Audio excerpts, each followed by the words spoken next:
Welcome back to my channel, viewers and subscribers. Hope everybody is doing great today. If it's your first time here, I would love if you give this video a like and don't forget to click the subscribe button and the bell icon just so you don't miss any updates whenever I upload a new video. So people, the chief of the Accompong Town Maroons, Richard Currie, just went live on Instagram and he said some very interesting stuff. He reaffirmed and he addressed Andrew Holness directly and defends the sovereignty of the Accompong Town Maroons. And he came with his facts, his evidence, his proof and receipt and everything. And that is what I appreciate and definitely respect about the current chief. He comes with proof, evidence and facts, and he is a very educational and intelligent man. Now people, definitely watch this entire video and see what Richard Currie has to say about what Andrew Holness said about Jamaica being the only sovereign state. Now, here is the full video, guys, and remember to give this video a like and click the subscribe button and that bell. Here's the video.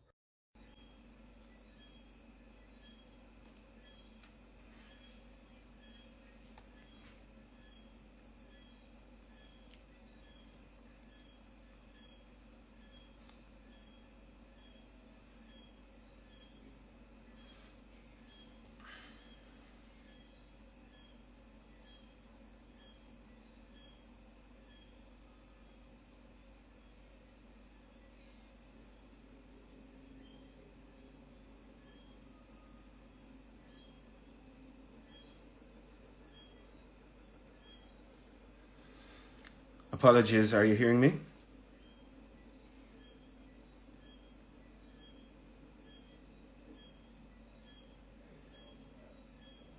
Are we good?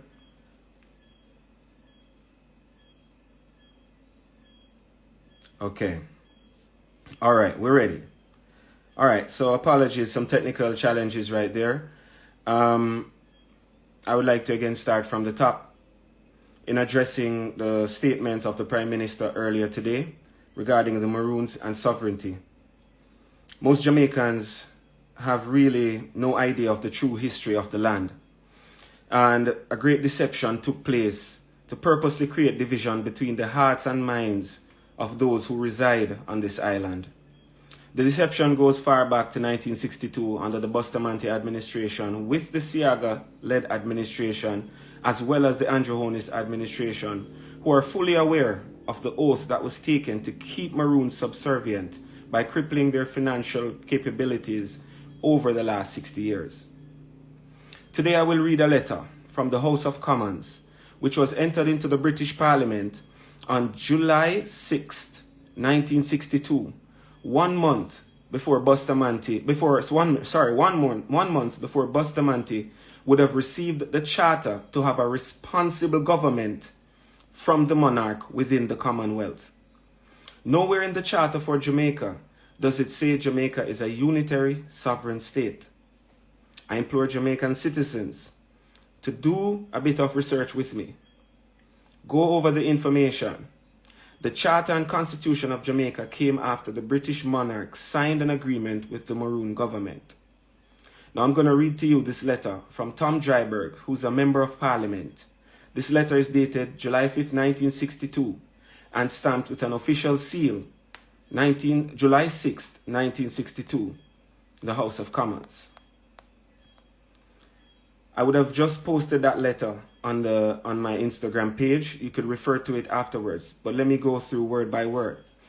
It says, Dear Colonial Secretary, I have from time to time taken an interest in the welfare of the Maroons of Jamaica, who have, as you know, a uniquely fascinating history.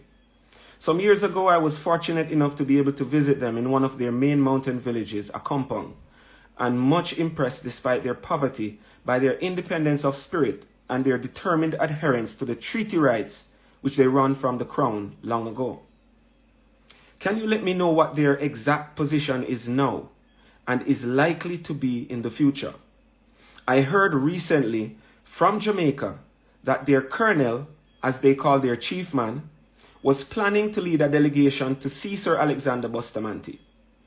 I feel certain that if under an independent Jamaica government, they are deprived of their treaty rights and their few thousand acres of land, they would appeal to the British Crown to protect them and it seems desirable, if possible, to avoid a clash, however relatively modest, about a matter which could probably, with good sense, be settled amicably and with regard for the traditions of this proud people.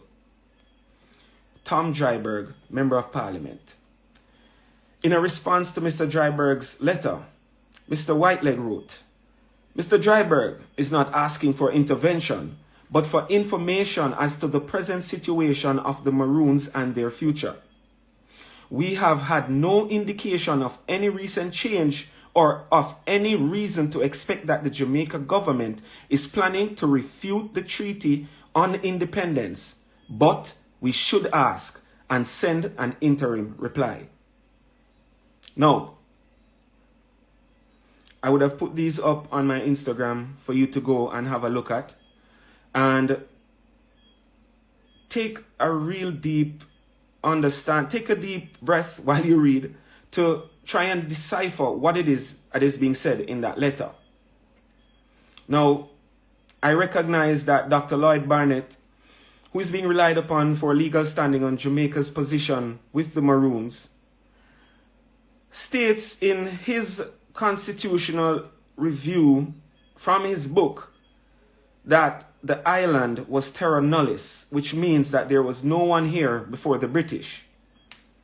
This is a highly ignorant statement from a lawyer who should know that indigenous people were here before the crown, because we had fought multiple wars before the British Empire. This legal stance that Jamaica government is defending is actually keeping Jamaica from having a republic, and keeping it as a responsible government under the monarch. The Jamaican government is a profession at begging the world. We're selling out our natural resources, we're selling out our lands. These are regular day-to-day conversations that permeate the island, as the government does not own its roads nor its airspace, amongst many other things, which is why Maroons will not subject themselves to a municipality, because Mr. Holness and his cronies will try to take our ancestral estate, the Cockpit country, and sell it to the highest bidder. If the Jamaican citizens choose not to understand their true history and stop blaming the Maroons as traitors, then the truth will be able to surface for the multitude to see.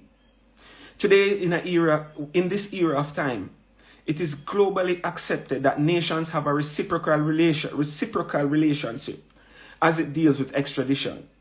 So when one reads the treaty, it's not hard to see that Jamaican citizens who were slaves at the time under the British Empire had a choice to join the Maroons under Codger or his successors and be protected.